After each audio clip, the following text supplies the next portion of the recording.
नमस्कार, मैं अंशु भारद्वाज और आप देख रहे हैं एटीएन लाइव इंडिया। 28 अक्टूबर को पहले चरण का मतदान होना है और इस चुनाव में सारी पार्टियों ने अपनी पूरी ताकत झोंक दी है। लेकिन इस चुनाव में जनता ही सर्वोपरि है और जनता ही डिसाइड करेगी हमारा अगला सीएम कौन होगा।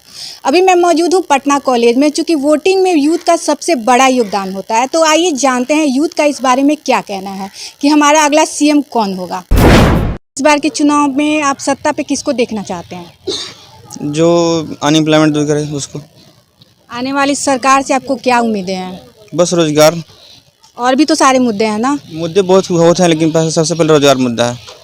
देख लीजिए सारे लोग स्टूडेंट लोग हैं, सबसे बड़ा मुद्दा रोजगार है। पहले रोजगार, नली गली हम लोग खुद बना लेंगे। इस बार के चुनाव में आप सत्ता पे किसको देखना चाहते हैं? तेजस्वी यादव को। तेजस्वी क्यों? कि युवा हैं और रोजगार का बात कर रहे हैं, क्योंकि बिहार में ज़्यादा बेरोजगारी है। और दूसरी बात यह है कि भ्रष्टाचार बहुत है। जहाँ ब्लॉक चले जाइए, थाना चले जाइए, कोई भी काम बिना पैसा का नहीं होता है। लेकिन अभी तुरंत कुछ दिन पहले ही एनडीए बोल रही है कि 19 लाख लोगों को रोजगार देगी। तो कुछ दिन पहले भी तो एनडीए का ही सत्ता पक्ष का आदमी बोला है कि तेजस्वी यादव 10 लाख कहाँ से रोजगार देगा, बिहार का बजट इतना नहीं है। तो फिर 19 लाख का झांसा क्यों दे रहे हैं एनडीए? 19 लाख का रोजगार का बात कर रहे हैं, सरकारी नौकरी की नहीं बात कर। बस ठेला लगा के पकौड़ा बेचना, वही रोजगार देंगे। 50 अरब मुद्रा योजना से मिलेगा, वही ठेला पर पकौड़ा बेचिए, यही बस, दूसरा रोजगार नहीं देंगे। तो इस बार आप किसे वोट देंगे? तेजस्वी सरकार। युवा सरकार आएगा इस बार। तेजस्वी को बनाना है। पलटू चाचा नहीं बनेंगे, पलटू चाचा जाएंगे, उनका टिकट 10 तारीख कट जाएगा। चलिए लगाइए। तेजस्वी सरकार जिंदाबाद, तेजस्वी सरकार जिंदाबाद। आपको क्या लगता है इस बार के चुनाव में राज तिलक किसका होने वाला है? माननीय मुख्यमंत्री इस बार फिर से 20 से 25 नीतीश कुमार आने वाले हैं, उन्हीं का राज तिलक होने वाला है। आप नीतीश को ही वोट क्यों देंगे? क्योंकि उन्होंने बिहार के लोगों के लिए डेवलपमेंट का काम किया है, जंगल राज से निकाल कर और सुशासन का सरकार लाया है, इसलिए हम उनको वोट करेंगे। इस बार के चुनाव में ऐसे तो बहुत सारे मुद्दे हैं, लेकिन आपके नज़रिए से सबसे अहम मुद्दा क्या है? सबसे अहम मुद्दा ये है कि बिहार का डेवलपमेंट का काम जो नीतीश कुमार ने किया है उसको और आगे बढ़ाने का जो उन्होंने वादा किया है। जैसे 10,000 से जो 10,000 स्टूडेंट को देते थे, मैट्रिक में पास होने पर उनको 25,000, और जो 12th में देते थे 25,000, उसको 50,000 बढ़ाकर कर दिया। और बहुत सारा जो उन्होंने डेवलपमेंट का वादा किया है, तो वो जो बोलते हैं सो करते हैं। इसीलिए हम सारे युवा उनके ऊपर विश्वास करते हैं और उनको वोट करेंगे। 9वीं फेल को हम लोग वोट नहीं करेंगे, क्योंकि हम लोग खुद ग्रेजुएट हैं।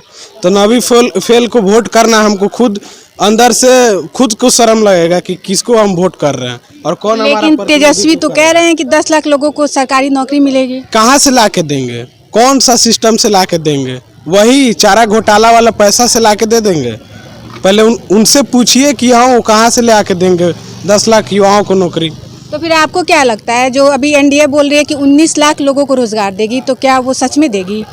सारा सिस्टमेटिक वे से बताया कि कहाँ से देंगे, कौन सा पद खाली है, कहाँ फिर हम कौन सा ये बैठाएंगे, उस सारी चीज़ों को बताने के बाद बोला कि हम 19 लाख रोजगार देंगे। लेकिन ये जो बोले हैं तेजस्वी यादव कि 10 लाख युवाओं को रोजगार देंगे, वो कहाँ से ले आके देंगे, यही तो हम जानना चाहते हैं। वो कहाँ बता पाते हैं।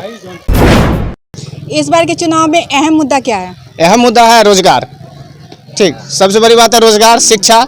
ठीक, देश कैसे हमारा मजबूत हो रहा, हमारे आने वाला पीढ़ी का किस तरह से जीवन यापन करेगा, और देश बनाना है हम लोग को। ये नहीं है कि अब मतलब कि जो जैसे नीतीश कुमार का जो है कि 10,000 25,000 लुटा दिए, किसी का अपना मतलब उस पर कितना दिन आदमी निर्भर कर सकता है? कुछ अपना बेस होना चाहिए। तो जब तक हम लोग अपना शिक्षा को मजबूत नहीं करेंगे, हम शिक्षा अच्छा से प्राप्त नहीं करेंगे, तो हमारे जीवन यापन करना मुश्किल है। इस कारण से इस बार सरकार बदलने की पक्ष में हम हमेशा रहेंगे। तो फिर आप किसको वोट करेंगे? वोट जो बेहतर सरकार, जो अच्छा नीति से लग रहा है कि हमारे समझ से कि ये सरकार अच्छा तरह से अपना बिहार डेवलप कर सकता है, युवा सरकार चुनेंगे। युवा शक्तिशाली के इसमें साथ तो बहुत सारे सीएम फेस हैं, चिराग पासवान हैं, पप्पू यादव हैं, उपेंद्र कुशवाहा हैं, और तो और पुष्पम प्रिया चौधरी भी हैं। देखिए, जहाँ तक चिराग पासवान का जो बात है, तो ये आप भी जानते हैं कि मतलब उनका भी केंद्र में रहा मंत्रिमंडल, लेकिन क्या नजर आया? बिहार के लिए क्या हुआ इस कोरोना काल में, क्या बिहार के लोगों को क्या मदद मिली। बिहार जो है इतना अभी कोरोना को महामारी को लेके इतना मतलब ग्रस्त हो गया कि मतलब जिसका कुछ कहा नहीं जाए। इसके बाद आप जो है कह रहे हैं कि जो कोरोना मार रहा है, जीएसटी मार रहा है, हर जगह से बिहार को मतलब और दाब ही रहे हैं, तो आप डेवलप कहाँ कर रहे हैं। तो कैसे हम उसको चुने कि मतलब कि जो केंद्र में रहते हुए के बावजूद भी आप कुछ नहीं कर पा रहे हैं। आप तो संसद में बैठते हैं तो आप वहाँ आवाज़ उठाइए बिहार के लिए, कब उठाएं आवाज़। इस बार के चुनाव में राज तिलक किसका होने वाला है? इस बार की चुनाव में राज तिलक उन्हीं का होगा जो छात्र की बात करेंगे, जो रोजगार की बात करेंगे, जो विकास की बात करेंगे। अब ये हवाबाजी नहीं चलेगी। जिनकी भी है 15 साल से आप सरकार में हैं और 15 साल लग गया आपको पुराना 15 साल गिराने में। क्या किए हैं? अपना 15 साल का गिनाइए, क्या हुआ। ठीक है, तो इस बार होगा, बदलाव होना जरूरी है। बिहार में बदलाव होगा, युवा सरकार आएगी और हम जो युवाओं की बात करेगी उसकी सरकार आएगी। लेकिन नौकरी की बात तो दोनों पक्ष और विपक्ष तो दोनों कर रहा है। नौकरी की बात में हवा कौन दे रहा है, ये इसी से पता चल रहा है कि जब 10 लाख नौकरी की बात आई तब बात किया जाए पैसा कहाँ से आएगा, और अभी आप 19 लाख की नौकरी देना चाह रहे हैं तो इसका पैसा कहाँ से आएगा। कौन हवा दे रहा है, ये साफ जनता बेवकूफ़ नहीं है, सब आपके सामने है। कौन मूर्ख बना रहा है, कौन छात्र की बात कर रहा है, रोजगार की बात कर रहा है। बदलाव होना चाहिए, मौका मिलना चाहिए। 2 करोड़ नौकरी का ये मिल चुका है, लेकिन 2 करोड़ नौकरी के नाम पे जीरो, उसी प्रकार हो सकता है 19 लाख नौकरी के नाम पे जीरो नौकरी मिले। तो फिर आप किसे वोट करेंगे? मेरा वोट होगा परिवर्तन के लिए। परिवर्तन चाहिए बिहार को, जिससे नई सोच हो और जो वर्तमान सरकार है उस पर भी दबाव बनना जरूरी है। इसलिए मेरा परिवर्तन के लिए वोट होगा इस बार। बिहार के चुनाव में आप सत्ता पे किसको देखना चाहते हैं? जी, ये तो तेजस्वी तो तय है इस बार, इसलिए क्योंकि नीतीश कुमार जी हमारे 15 साल तक मुख्यमंत्री रह चुके हैं और 7 निश्चय योजना जो है वो अभी पूरा उसका फुलफिल नहीं हो पाया। फिर उसी के बारे में बोल रहा है, फिर 7 निश्चय योजना मतलब दूसरा फिर चलाने का मुहिम चला रहे हैं। जैसे उनका जो है बिजली जो है बिहार में ठीक है, बिजली का काम जो है ना बिल्कुल एकदम ठीक है। आप जैसे गली नली योजना लीजिए, जल नल योजना लीजिए, वो बिल्कुल एकदम मतलब इतना ध्वस्त हो चुका है जो इसका कोई जवाब नहीं है। और दूसरी बात ये लीजिए, क्या इसके बारे में रोड बोल रहे कि रोड हम गली गली बनवा दिए, रोड कोई भी काम जो है रोड का बिल्कुल ठीक से हो ही नहीं रहा है, और हुआ भी है तो आप देखिएगा कि कहीं ध्वस्त हो जाए, कहीं रिपेयरिंग का काम भी ठीक तरह से नहीं हो रहा है। ये फिर बीजेपी सरकार अभी मतलब बीजेपी अपना मैनिफेस्टो जारी किया है जो मतलब 19 लाख रोजगार देंगे। खुद तो 2 करोड़ रोजगार अभी तक बाकी है, तो अभी फिर 19 लाख कैसे आप दीजिएगा। इसलिए इस बार देखना चाहते हैं कि 10 लाख रोजगार के बारे में तेजस्वी जी बोल रहे हैं, तो उसी को सपोर्ट करेंगे हम लोग। लेकिन 15 साल पहले भी तेजस्वी की ही सरकार थी, तो उस टाइम तो ऐसा कुछ नहीं हुआ था, तो फिर तेजस्वी को ही क्यों? नहीं, उनके वालिद साहब थे, उनके अबू जी थे, तो वो अलग बात है। लेकिन अभी युवा का जो दिल है वो अभी सोच रहा है जो मतलब युवा सरकार को हमको चुनना इसलिए जरूरी है क्योंकि वादा तो सब करता है लेकिन उसका फुलफिल सब नहीं कर पा रहा है। दरअसल बात ये है कि हम युवा हैं तो हम तो चाहेंगे ही इसको, क्या बोलता है, तेजस्वी यादव को, इसीलिए हम उसी का सरकार चाहते हैं। तेजस्वी की रैली में ऐसे तो बहुत सारी भीड़ इकट्ठा हो रही है, लेकिन आपको क्या लगता है वो वोटर में तब्दील होगी? जी ऑफ कोर्स, वो वोटर में ही तब्दील होगा। वो कोई आदमी मतलब देखने के लिए नहीं आते, ना ही जहाज देखने आते हैं। वो वोटर के ही तौर पर वो अपने को खुद उजागर किए हैं और दूसरे को भी उजागर करवा रहा है कि मतलब तेजस्वी जी का ही सरकार होना चाहिए बिहार में। इस बार के चुनाव में आप सत्ता पे किसको देखना चाहते हैं?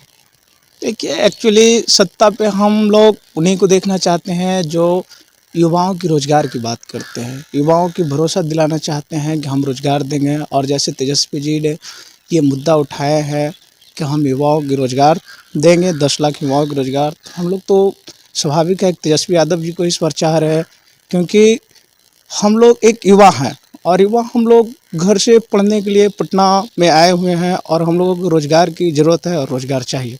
इसीलिए हम लोग तेजस्वी जी को, जो कि मुद्दे पे विपक्ष को भी लाने का काम किए हैं कि 19 लाख का जो घोषणा वो लोग किए हैं कि हम 19 लाख को रोज़गार देंगे, लेकिन पहले तो वो बोल रहे थे, जैसे कि बिलीव की बात है, तो पहले बोल रहे थे कि जब 10 लाख युवाओं को रोज़गार तेजस्वी जी कहाँ से दे पाएंगे, नहीं दे पाएंगे। फिर उन्होंने 2 ही दिन के बाद पलट गए और बोले कि युवाओं को हम 19 लाख रोज़गार देंगे। तो इसीलिए हम लोगों ने प्राथमिकता दे रहे हैं तेजस्वी जी को बातों पे और उन्हीं को सरकार बनाना चाहते हैं। आप किसे सीएम बनाएंगे? जी सीएम तो अभी हम लोग तेजस्वी जी के पक्ष में हैं, क्योंकि ये नीतीश का जो सरकार है, पलटू राम का जो सरकार है, 15 साल में ये तानाशाह हो गया है। ये सरकार चेंज होना बहुत ज़रूरी है और ये बहुत बड़ा इनका जो है बहुत बड़ा घोटाला है। इनके सरकार चेंज होने की ज़रूरत है और इनका पूरा पर्दाफाश पूरे बढ़िया अच्छे तरीके से होगी। लेकिन 15 साल पहले भी तो लालू यादव की सरकार थी, उस टाइम भी तो कुछ नहीं हुआ था ना? उस टाइम कुछ नहीं हुआ था, लेकिन अब युवा है, तेजस्वी यादव जो है छात्र युवा है, अच्छे नेता हैं, नेता प्रतिपक्ष अच्छे, तेजस्वी यादव वक्ता भी अच्छे हैं, बोलते भी अच्छे हैं, सब काम अच्छे से करते हैं। वादे किए हैं 10 लाख रोजगार देने के लिए। अब लोग इस बार के चुनाव में बहुत सारे मुद्दे हैं, लेकिन आप लोगों के नज़र में क्या असली मुद्दा है? इस साल का जो चुनाव होना है, बिहार विधानसभा का चुनाव, इसमें सबसे बड़ी मुद्दा है रोजगार का। आप देखिएगा कि बिहार में जो 48% यहाँ के लोग बाहर पलायन करते हैं, चाहे रोजगार के क्षेत्र में हो, नौकरी के लिए। यहाँ तो जो बीजेपी की सरकार आई है, एक तो अब वैकेंसी नहीं ले रही है, दूसरी में जो प्राइवेटाइजेशन करे, निजीकरण करने से यहाँ की नौकरियाँ और ख़त्म होते जा रही है दिन प्रतिदिन। यहाँ और नौकरी की सवाल हो और दिन प्रतिदिन यहाँ जो कल कारखाने हैं वो ठप होने पड़ रहे हैं, जैसे चीनी मिल थी, जूट मिल थी, और जो भी फूड प्रोसेसिंग की और मिलें थी वो भी बंद पड़ी हुई है। तो हम लोग चाहेंगे कि जो भी सरकार यहाँ पर बनी वो सबसे पहले रोजगार के मुद्दे पर विशेष ध्यान दे, और दूसरी बात शिक्षा को लेकर ज़्यादा पिछली सरकार भी नीतीश जी ने जो शिक्षा को काम किया मतलब ठप करने का काम किया है। आप देखिएगा पटना विश्वविद्यालय, आप हर एक डिपार्टमेंट में जाइएगा तो वहाँ पर प्रोफेसर की कमी आपको दिखाई पड़ेगी, और जो निचला स्तर की शिक्षा व्यवस्था है उसमें भी घोर कमी दिखाई पड़ेगी। वहाँ अब जाने का काम कीजिएगा तो गुणवत्तापूर्ण टीचर आपको नहीं मिलेंगे, कभी नहीं। अलग अलग विषय का जो टीचर होना चाहिए वो भी नहीं मिलेगी। तो हम लोग को लगता है कि बिहार विधानसभा चुनाव के इस बार सबसे जाति धर्म के ऊपर उठकर सबसे बड़ा मुद्दा शिक्षा और रोजगार का होना चाहिए। इस बार के चुनाव में सत्ता पे किसको देखना चाहते हैं आप? देखिए, इस बार के चुनाव में सत्ता पर उसको देखना चाहते हैं जो रोजगार की बात करे, जो शिक्षा की बात करे। जो आजकल देख रहे हैं कि शिक्षा पे इतना ठीक नहीं, आजकल शिक्षा व्यवस्था, आज के जो शिक्षा है मात्र 6% खत्म होना चाहिए, लेकिन उसके नाम पे 12% शिक्षा का मतलब खपत कर रहे हैं उसमें। लेकिन वही 12% मतलब 2% भी उसमें ठीक नहीं कर रहे हैं, उससे 12% का जो है ले रहे हैं, जो मतलब 12% खर्च कर रहे हैं। वो 12% में जो है रोड में मतलब काम कर रहे हैं, पुल में काम कर रहे हैं, लेकिन उसका पैसा अपना घोटाला कर लेते हैं। मात्र 2 से 3% भी ठीक से खत्म नहीं कर पाते हैं शिक्षा पे, लेकिन 6% मतलब संविधान के अनुसार मतलब 6% शिक्षा पे खत्म होना चाहिए। इस बार के चुनाव में हमारा अगला सीएम कौन बनेगा? अभी चुनाव तो अभी हुआ नहीं है, तो अभी तो ऐसे बता सकते हैं कि नीतीश कुमार, हमें तो वही लग रहा है नीतीश कुमार बनेंगे। और अगर आप किसे वोट करेंगे? हम तो नीतीश कुमार को वोट करने वाले हैं। नीतीश कुमार को ही क्यों? क्योंकि उन्होंने बहुत सारा काम किया है। पहली अगर मेरे तरफ से पूछा जाए तो लड़कियों के लिए उन्होंने बहुत अच्छा काम किए हैं। और हाँ, अगर एक नेगेटिव पॉइंट उनके बारे में बोला जाए तो शिक्षा व्यवस्था उनके टाइम में बहुत ही बुरा हाल रहा है। बिहार में बहुत ही बुरे दौर से गुजर रहा है शिक्षा व्यवस्था। अगर फिर से वो बनते हैं तो उनसे मेरा रिक्वेस्ट है कि वो शिक्षा व्यवस्था पे बहुत काम करें वो। और तो वो सब कुछ ठीक ही कर रहे हैं, लड़कियों के लिए जो वो कर रहे हैं सबसे बेहतरीन। और सबसे बड़ी बात है कि उनसे अलग दूसरे स्टेट के मुख्यमंत्री जो हैं वो सीएम वगैरह हैं, वो उनसे सीख रहे हैं। तो ये बड़ी बात, इसलिए हम तो वोट नीतीश कुमार को करने वाले हैं। आपको क्या लगता है इस बार के चुनाव में सबसे बड़ा मुद्दा क्या है? इस बार के चुनाव बिहार में अगर बात किया जाए तो बेरोजगारी, क्योंकि यहाँ का युवा सबसे ज़्यादा बेरोजगार है अभी। और जो अभी खेल चल रहा है कि 10 लाख नौकरी देंगे, कोई बोल रहे हैं 19 लाख देंगे, तो अब देखते हैं क्या होता है। हम लोग को तो बेरोजगार हैं तो हम लोग तो चाहते हैं कि हम लोग के लिए जॉब आए और एक फेयर एग्ज़ाम वगैरह हो। नीतीश कुमार से यही चाहते हैं।